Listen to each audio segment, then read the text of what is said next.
हमें तो यहाँ रह के कोई सुविधा नहीं मिल रही सर। ना हमारे राशन कार्ड पे राशन मिल रहा है, ना कोई सुविधा मिल रही है, ना बच्चों के लिए ना वैसे। अब सुबह से हम सिलेंडर के फार्म भरवाने गए, वो भी काम नहीं हुआ, सुबह से भटकते फिर रहे हैं। तस्वीरें सर ये हर वक्त बदलती रहती हैं, विकास तो कुछ भी नहीं आया। कॉलोनी में जाओ, संजय कॉलोनी, सुभाष कॉलोनी जैसी थी वैसी है। नाली जो भी है, नाली वाली जो भी पड़े हैं, जैसे पड़ा, कुछ विकास नहीं गया।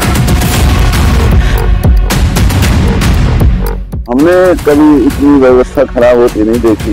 कृष्णपाल जी का समय तो उसके लिए फरीदाबाद लोकसभा के लिए बहुत ही मायूसी से भरा हुआ, निराशा से भरा हुआ, और लोगों में एक बहुत बड़ा अफसोस लोग मानते हैं कि हमने क्या किया।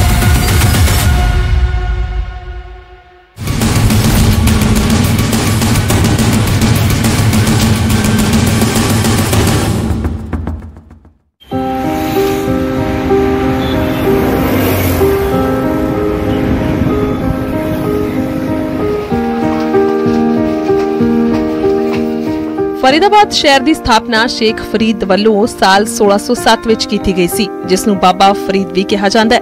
ਉਹ ਇੱਕ ਉੱਘੇ ਸੂਫੀ ਸੰਤ ਸਨ ਅਤੇ ਮੁਗਲ ਬਾਦਸ਼ਾਹ ਜਹਾਂਗੀਰ ਦੇ ਖਜ਼ਾਨਚੀ ਵੀ ਸਨ। ਫਰੀਦਾਬਾਦ ਦੀ ਸਥਾਪਨਾ ਦਿੱਲੀ ਅਤੇ ਆਗਰਾ ਦੇ ਵਿਚਕਾਰ ਉੱਚੀ ਸੜਕ ਦੀ ਸੁਰੱਖਿਆ ਲਈ ਕੀਤੀ ਗਈ ਸੀ। ਇਹ 1867 ਵਿੱਚ ਇੱਕ ਨਗਰਪਾਲਿਕਾ ਦਾ ਗਠਨ ਕੀਤਾ ਗਿਆ ਸੀ। ਪਾਕਿਸਤਾਨੀ ਸ਼ਰਨਾਰਥੀ ਪੁਨਰਵਾਸ ਅਤੇ ਹਲਕੇ ਉਦਯੋਗਿਕ ਵਿਕਾਸ ਲਈ ਇੱਕ ਪ੍ਰੋਜੈਕਟ 1950 ਦੇ ਵਿੱਚ ਸ਼ਹਿਰ 'ਚ ਸ਼ੁਰੂ ਕੀਤਾ ਗਿਆ। ਫਰੀਦਾਬਾਦ ਹਰਿਆਣਾ ਦਾ ਇੱਕ ਪ੍ਰਮੁੱਖ ਉਦਯੋਗਿਕ ਕੇਂਦਰ ਵੀ ਹੈ, ਜੋ ਸਮਾਰਟ ਸਿਟੀ ਦਾ ਹਿੱਸਾ ਹੈ। ਫਰੀਦਾਬਾਦ ਖੇਤੀਬਾੜੀ ਸੈਕਟਰ ਤੋਂ ਮਹਿੰਦੀ ਦੇ ਉਤਪਾਦਨ ਲਈ ਮਸ਼ਹੂਰ ਹੈ, ਜਦੋਂ ਕਿ tractor, motorcycle, switch gear, fridge, ਜੁੱਤੀਆਂ, ਟਾਇਰ ਅਤੇ ਕੱਪੜੇ ਇਸ ਦੇ ਮੁੱਖ ਉਦਯੋਗਿਕ ਉਤਪਾਦ ਨੇ। ਜੇਕਰ ਗੱਲ ਸਿਆਸਤ ਦੀ ਕਰੀਏ ਤਾਂ ਫਰੀਦਾਬਾਦ ਲੋਕ ਸਭਾ ਖੇਤਰ ਦੇ ਵਿੱਚ ਜਾਟ, ਗੁੱਜਰ, ਐਸਸੀ, ਮੁਸਲਮਾਨ, ਬ੍ਰਾਹਮਣ, ਪੰਜਾਬੀ, ਰਾਜਪੂਤ ਅਤੇ ਵੈਸ਼ਯ ਵੋਟਰ ਜ਼ਿਆਦਾ ਨੇ। ਆਮ ਚੋਣਾਂ ਦਾ ਬਿਗੁਲ ਵੱਜਣ ਤੋਂ ਪਹਿਲਾਂ ਹੀ ਵੱਖ-ਵੱਖ ਰਾਜਨੀਤਿਕ ਪਾਰਟੀਆਂ ਆਪਣੇ ਪੱਧਰ ਤੇ ਜਾਤੀ ਆંકੜੇ ਵੀ ਤਿਆਰ ਕਰ ਚੁੱਕੀਆਂ ਨੇ। ਸਾਰੇ ਦਲਾਂ ਦੇ ਆંકੜੇ ਵੀ ਲਗਭਗ ਇੱਕ ਜਿਹੇ ਹੀ ਨੇ। ਜਾਤੀ ਸਮੀਕਰਨ ਦੇ ਹਿਸਾਬ ਦੇ ਨਾਲ ਜਾਟ, ਗੁੱਜਰ ਵਾਲੀ ਇਸ ਸੀਟ ਤੇ ਜਾਟ ਵੋਟਰ ਗੁੱਜਰ ਵੋਟਰ ਦੇ ਕਰੀਬ 15,000 ਜ਼ਿਆਦਾ ਨੇ। ਅਜਿਹੇ ਵਿੱਚ ਵੱਖ-ਵੱਖ ਪਾਰਟੀਆਂ ਦੇ ਸੰਭਾਵਿਤ ਉਮੀਦਵਾਰਾਂ ਨੇ ਵੋਟਰਾਂ ਦੇ ਵਿੱਚ ਜਾਣਾ ਸ਼ੁਰੂ ਕਰ ਦਿੱਤਾ ਹੈ ਤੇ ਲੋਕ ਸਭਾ ਖੇਤਰ ਦੇ ਵਿੱਚ ਜਾਤੀ ਸਮੀਕਰਨ ਹਰ ਵਾਰ ਹਾਵੀ ਹੋ ਜਾਂਦਾ ਹੈ। ਹੁਣ ਜਾਣਦੇ ਹਾਂ ਸਿਆਸੀ ਤੌਰ ਤੇ ਸਮੀਕਰਨ ਕੀ ਨੇ। ਫਰੀਦਾਬਾਦ ਲੋਕ ਸਭਾ ਸੀਟ ਦੇ ਵਿੱਚ ਆਉਂਦੇ 9 ਵਿਧਾਨ ਸਭਾ ਹਲਕੇ ਨੇ: ਹਥੀਨ, ਹੋਡਲ, ਪਲਵਲ, ਪ੍ਰਿਥਲਾ, ਫਰੀਦਾਬਾਦ NIT, ਬਦਖਲ, ਬਾਲਾਬਗੜ, ਫਰੀਦਾਬਾਦ, ਪਿੰਗਾਵ। फरीदाबाद लोकसभा सीट ਦੇ 2019 ਦੇ ਅੰਕੜਿਆਂ ਮੁਤਾबिक ਕੁੱਲ ਵੋਟਰ 19,26,323 ਨੇ, ਜਦਕਿ ਪੁਰਸ਼ ਵੋਟਰ 10,62,155 ਨੇ ਤੇ ਮਹਿਲਾ ਵੋਟਰ 8,64,155 ਨੇ। ਜ਼ਿਕਰਯੋਗ ਹੈ ਕਿ ਫਰੀਦਾਬਾਦ ਲੋਕ ਸਭਾ ਹਲਕਾ 1977 ਚ ਹੋਂਦ ਚ ਆਇਆ। ਹੁਣ ਜਾਣਦੇ ਹਾਂ ਕਿ ਕਦੋਂ ਕਿਹੜਾ ਉਮੀਦਵਾਰ ਜੇਤੂ ਰਿਹਾ ਹੈ। 1977 ਦੇ ਵਿੱਚ ਧਰਮਵੀਰ ਵਸ਼ਿਸ਼ ਨੇ ਜਨਤਾ ਪਾਰਟੀ ਤੋਂ ਜਿੱਤ ਹਾਸਲ ਕੀਤੀ। 1980 ਦੇ ਵਿੱਚ ਤੈयब ਹੁਸੈਨ ਕਾਂਗਰਸ ਪਾਰਟੀ ਤੋਂ ਜੇਤੂ ਰਹੇ ਤਾਂ 1984 ਦੇ ਵਿੱਚ ਰਹੀਮ ਖਾਨ ਕਾਂਗਰਸ ਪਾਰਟੀ ਤੋਂ ਜੇਤੂ ਰਹੇ। 1988 ਦੇ ਵਿੱਚ ਜ਼ਿਮਨੀ ਚੋਣ ਹੋਈ, ਖੁਰਸ਼ੀਦ ਅਹਿਮਦ ਲੋਕ ਦਲ ਤੋਂ ਜੇਤੂ ਰਹੇ ਤਾਂ 1999 ਦੇ ਵਿੱਚ ਭਜਨ ਲਾਲ ਨੇ ਕਾਂਗਰਸ ਤੋਂ ਜਿੱਤ ਹਾਸਲ ਕੀਤੀ। 1991 ਦੇ ਵਿੱਚ ਅਵਤਾਰ ਸਿੰਘ ਪੜਾਨਾ ਨੇ ਕਾਂਗਰਸ ਤੋਂ ਜਿੱਤ ਹਾਸਲ ਕੀਤੀ। ਉੱਥੇ ਹੀ 1996, 1998, 1999 ਦੇ ਵਿੱਚ ਰਾਮਚੰਦਰ ਬੈਂਦਾ ਨੇ ਭਾਰਤੀ ਜਨਤਾ ਪਾਰਟੀ ਤੋਂ ਜਿੱਤ ਹਾਸਲ ਕੀਤੀ ਤਾਂ 2004-2009 ਦੇ ਵਿੱਚ ਕਾਂਗਰਸ ਤੋਂ ਅਵਤਾਰ ਸਿੰਘ ਪੜਾਨਾ ਜੇਤੂ ਰਹੇ। ਉੱਥੇ 2014 ਤੇ 2019 ਦੇ ਵਿੱਚ ਕ੍ਰਿਸ਼ਨਪਾਲ ਗੁੱਜਰ ਭਾਰਤੀ ਜਨਤਾ ਪਾਰਟੀ ਤੋਂ ਜਿੱਤ ਹਾਸਲ ਕਰ ਗਏ। 2019 ਦੇ ਵਿੱਚ ਚੋਣ ਨਤੀਜੇ ਸਨ। ਕ੍ਰਿਸ਼ਨਪਾਲ ਗੁੱਜਰ BJP ਤੋਂ 9,13,222 ਵੋਟਾਂ ਦੇ ਨਾਲ ਜੇਤੂ ਰਹੇ ਤਾਂ ਅਵਤਾਰ ਸਿੰਘ ਪੜਾਨਾ ਨੇ ਕਾਂਗਰਸ ਤੋਂ 2,68,327 ਵੋਟਾਂ ਹਾਸਲ ਕੀਤੀਆਂ, ਜਦਕਿ ਮਨਤੀਰ ਸਿੰਘ ਮਾਨ ਨੂੰ ਬਹੁਜਨ ਸਮਾਜ ਪਾਰਟੀ ਦੇ ਚੱਲਦੇ 84,006 ਵੋਟਾਂ ਹੀ ਹਾਸਲ ਹੋਈਆਂ। ਹੁਣ ਜਾਣਦੇ ਹਾਂ ਲੋਕਾਂ ਦਾ ਕੀ ਕਹਿਣਾ ਹੈ ਮੌਜੂਦਾ ਮੈਂਬਰ ਪਾर्लियामेंट बारे। सरकारी कोई लाभ नहीं मिला हमें, अभी तक कोई योजना नहीं मिली। बदलाव कितना हुआ? कितने साल से आप फरीदाबाद में रह रहे हो? कोई बदलाव नहीं है यहाँ, कोई बदलाव नहीं है। क्या देखते हो? क्या 2000 भाजपा कार्यकाल से, भाजपा के कार्यकाल से खुश हो? जो विकास कार्य जब हमारा कोई काम ही नहीं बन रहा, खुश कैसे होंगे बताओ? अच्छा, तो 2024 के चुनाव में किसको देखना चाहते हो इस बार? क्या बदलाव होना चाहिए? हाँ, बदलाव होना चाहिए, पूरा होना चाहिए।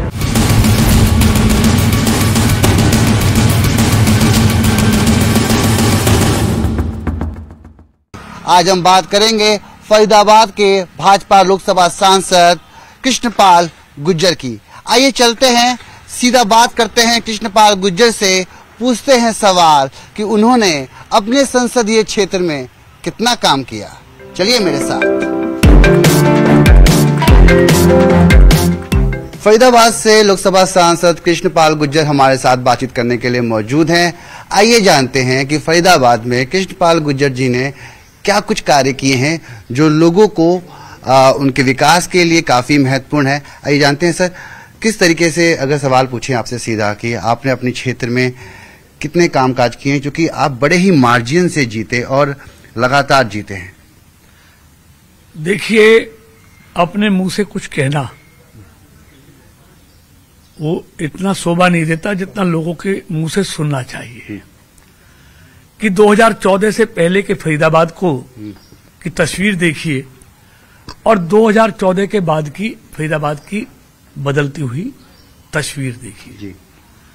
और ये मैं नहीं कहता, मेरे क्षेत्र का मतदाता अपने आप अनुभव कर रहा है कि 2000, और आप तो गूगल पे चले जाए तो गूगल बोलता है कि 2014 से पहले वहां की सड़कें क्या थी, वहां के कॉलेज और स्कूल भवनों की स्थिति क्या थी, वहां के लिए हाईवे की कनेक्टिविटी कैसे थी, वहां का रेलवे स्टेशन का क्या हाल था, वहां की पार्कों का क्या हाल था, वहां की अंधेरे में टूबी हुई सड़कों का क्या हाल था, नहर ग्रेटर फरीदाबाद जाने के लिए घंटों घंटों जाम लगता था, हाईवे का हर चौराहा जाम से हमेशा रहता, मतलब मिनटों का सफर घंटों में तय करना पड़ता था। आज यूनिवर्सिटी देखिए, बिजली की सप्लाई देखिए, पानी की सप्लाई देखिए, महिला महाविद्यालय देखिए हर विधानसभा में, और कनेक्टिविटी जो अभूतपूर्व हुई है फरीदाबाद और पलवल जिलों की, उस शब्द को दिखती है कि आज घंटों का सफर मिनटों का रह गया है। अगर मैं बात करूं कनेक्टिविटी की, नेशनल हाईवे 2 की, जो आज नेशनल हाईवे 90 है, आज देखिए आप फरीदाबाद से आप होडल बॉर्डर पर आप 50 मिनट में पहुंच जाते हैं, या 2.5 घंटे लगते थे, 3 घंटे लगते। मतलब हाईवे रोड्स बने हैं और वो एनसीआर का कनेक्शन होने से काफी फायदा भी हुआ। एनसीआर को, मतलब फरीदाबाद को हमने नोएडा से जोड़ा है, यूपी से जोड़ा है, आगरा से जोड़ा है, आपको जयपुर से जोड़ा है, आपको बॉम्बे से जोड़ा है, आपको रणथंभौर से जोड़ा है, मेरठ से जोड़ा है, दिल्ली से जोड़ा है, आपको गाजियाबाद से जोड़ा है। एक हाईवे नहीं फरीदाबाद के लिए, 90 जो दिल्ली मथुरा वाला है, आज उसकी तस्वीर देखिए, पलवल को पूरा एलिवेटेड किया है। उसके अलावा दिल्ली बड़ौदा बॉम्बे हाईवे जो फरवरी तक बनके कंप्लीट हो जाएगा। आप मेरठ 1 घंटे में पहुंचेंगे, गाजियाबाद 40 मिनट में पहुंचेंगे, आप वहां जयपुर 2.5 घंटे में पहुंचेंगे, रणथंभौर आप 3 घंटे 3.25 घंटे में पहुंचेंगे, दिल्ली बड़ौदा पहुंचेंगे, आप दौसा कोटा, मतलब इतना अप्रोच कर दीजिए। इसके अलावा जेवर एयरपोर्ट बन रहा है, जैसे दिल्ली एयरपोर्ट का ज्यादा फायदा गुड़गांव को हुआ।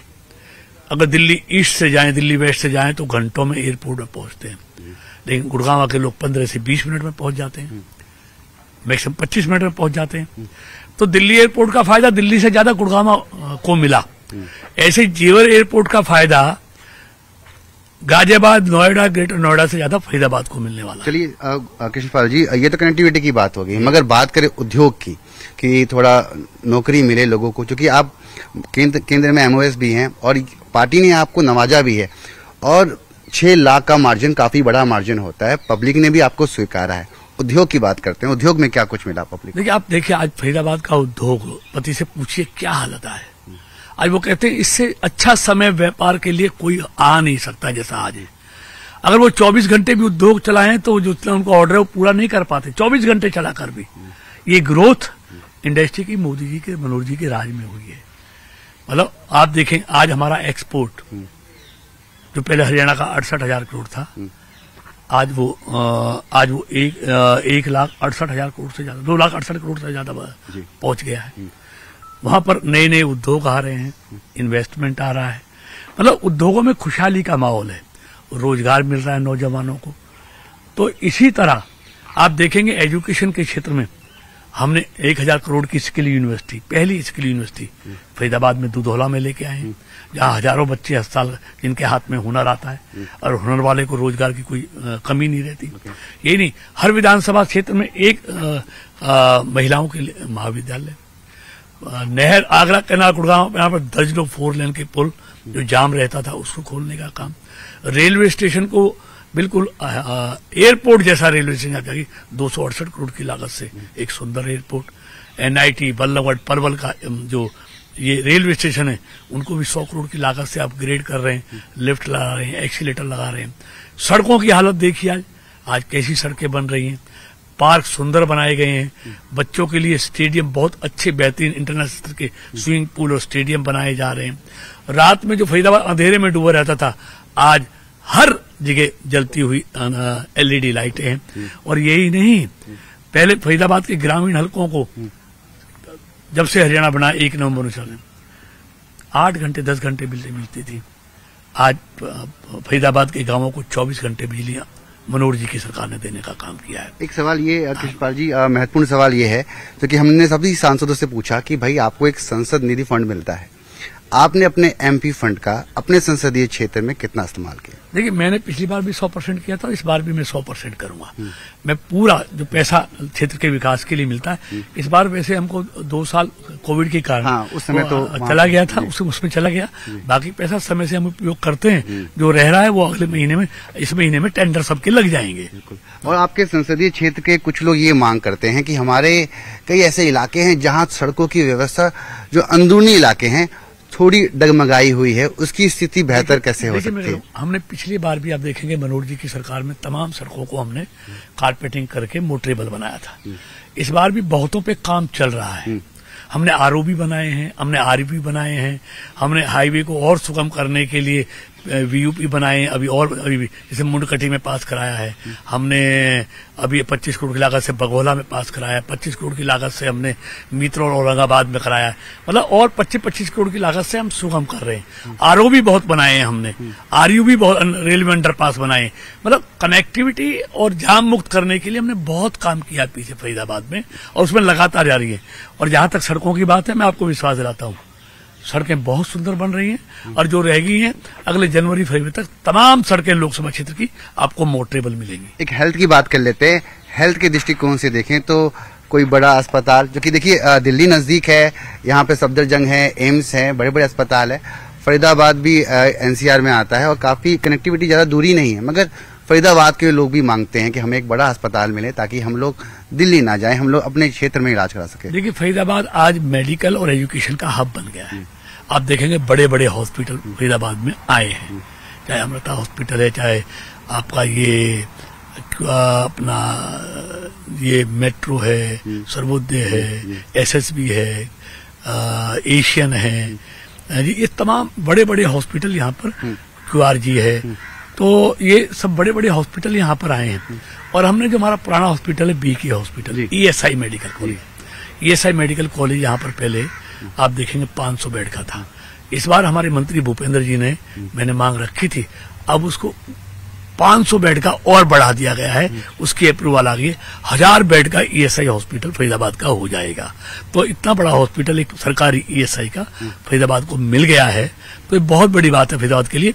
और वैसे भी हमने गांव में आप देखेंगे, हर बड़े गांव में हमने अर्बन हेल्थ सेंटर बनाया है, मेवला में जाइए, 38 सेक्टर में जाइए, अर्बन हेल्थ सेंटर बनाए हैं, ये डिस्पेंसरी बनाई है, रूरल हेल्थ सेंटर बनाए हैं, अच्छे हॉस्पिटल बनाए जहाँ डॉक्टर बैठते हैं, जहाँ सब तरह की सुविधाएं हैं।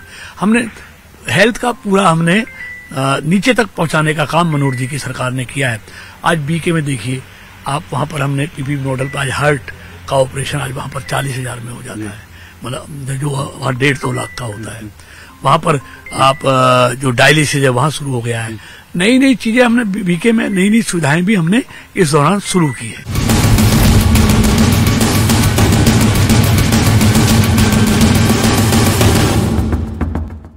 कुछ भी नहीं भैया, सब विकास तो कुछ करा ही नहीं है। क्या करा भाजपा ने आके, सिर्फ गरीब मजदूर आदमी को फंसा रखा है। क्या करा, 500 रुपये में क्या होता है, 500 में 450 रुपये मिलते हैं, वो भी एक दिन काम मिलता है, नहीं मिलता है।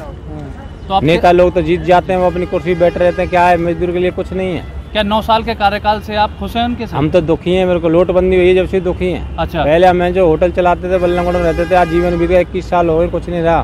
तो क्या मानते हो कि 2024 का चुनाव है, 2024 के चुनाव में किसे देखना चाहते हो इस बार? 2024 में तो सब कोई भी आ सके, भले ये नहीं है हमें। ये क्या भाजपा के कार्यकाल से खुश हो आप? भाजपा तो खुश नहीं है, आएगी तो कांग्रेस ही आएगी, हम फिर बता दें। कोई उन्होंने हर वर्ग और हर समाज को मायूस किया है, अपनी पार्टी को भी मायूस किया है, और जो राजधर्म निभाने का एक हर राजनेता का फर्ज होता है, वो राजधर्म निभाने में बुरी तरह से विफल रहे। और फरीदाबाद लोकसभा क्षेत्र की जो दुर्दशा है, आज जो नौजवानों में बेरोजगारी है, आज जो यहाँ प्रदूषण की इतनी बड़ी मार है, जो नाजायज कॉलोनियां यहाँ पर कट रही हैं, चाहे उसमें ये राजनेताओं का काम नहीं है, इन्हें लोगों को बचाना चाहिए। आज सबसे पहले जरूरत है, यहाँ टूटी हुई सड़कें पड़ी हुई हैं, नाजायज कारखाने चल रहे हैं, इंडस्ट्रियल प्लॉट्स को खरीद करके गैर कानूनी तरीके से उनके छोटे छोटे इंडस्ट्रियल प्लॉट बना करके और प्रदूषण बढ़ाने की जो साजिश हो रही है, नाजायज बसें चल रही हैं, करप्शन का बोलबाला है, चारों तरफ लूट मची हुई है, पहाड़ों पर खुदान गैर कानूनी तरीके से चल रहा है। तो इनका कार्यकाल को आप क्या माने? करोड़ों रुपए, अरबों रुपए स्मार्ट सिटी के नाम पर आए हैं, लेकिन यहाँ की जनता उस पैसे को ढूंढ रही है कि वो पैसा लगा कहाँ है। वो पैसा फरीदाबाद के विकास के ऊपर नहीं लगाया है, वो पैसा भारतीय जनता पार्टी के नेताओं की जेब में गया है या यहाँ के बेईमान अधिकारियों की जेब में गया है। इस प्रदूषण को रोकने में ये क्यों नहीं नेता और अधिकारी बाज आते? क्यों नहीं ये उन कारखानों के खिलाफ या जो नाजायज बसें हैं उनके खिलाफ? बड़े अफसोस की बात है, नेताओं की बसों को बदरपुर बॉर्डर से मथुरा आगरा तक चला करके भरकर चलाने के लिए यहाँ की रेलों को बंद किया हुआ है। जो 33 रेल होटल पलवल से चला करती थी सवेरे शाम, इस इलाके के कमेरे वर्ग को दिल्ली लेके जाने का काम हुआ करता था, आज वो रेल को बंद कर रखा है। केवल मात्र 10-11 रेल चलती है, क्योंकि इनकी बसें चलती है नाजायज। उन बसों में लोगों को मजबूर करके बैठना पड़ता है, और उनका धुआं, उनकी जो ये तमाम आप देख ही रहे हैं कि आज फरीदाबाद में सांस लेना दुर्लभ हो रहा है।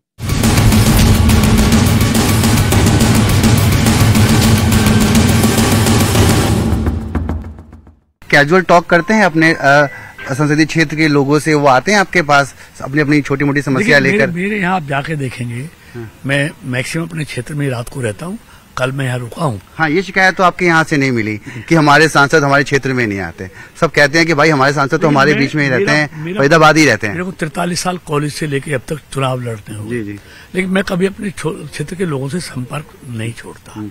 और हमेशा, अब मैं दिल्ली में तो बहुत कम रुकता हूँ, शाम को अपने क्षेत्र में जाकर रुकता हूँ, लोगों के बीच में रहता हूँ, और हफ्ते में 3 दिन मैं अपनी लोकसभा में निश्चित तौर पर रहता ही रहता हूँ, कोई नहीं रहता, और हर जगह लोगों को अवेलेबल हूँ। कोई आदमी ये नहीं कह सकता कृष्णपाल मिलता नहीं है या क्षेत्र में आता नहीं है। और मैं लगातार, यही मेरी ताकत है, और उस कारण मेरी पार्टी की ताकत यही भी है, लोगों से निरंतर संपर्क रहना, उनकी समस्याएं सुनना और समय रहते उनका समाधान करना। 24 में दोबारा मौका मिलेगा कृष्णपाल गुर्जर जी, तो क्या बचा हुआ काम है जो आप अपने क्षेत्र में करना चाहेंगे? देखिए, मैं जो काम है ये अगले कुछ अभी पूरे हो जाएंगे, कुछ और है। कुछ और मेरा और है कि अभी मुख्यमंत्री जी ने एक बहुत बड़ा तोहफा फरीदाबाद के लिए दिया है, बल्लभगढ़ से पलवल मेट्रो, उसकी DPR बन रही है। तो ये अभी उसके पहले मैं समझता हूँ शिलान्यास हो जाएगा।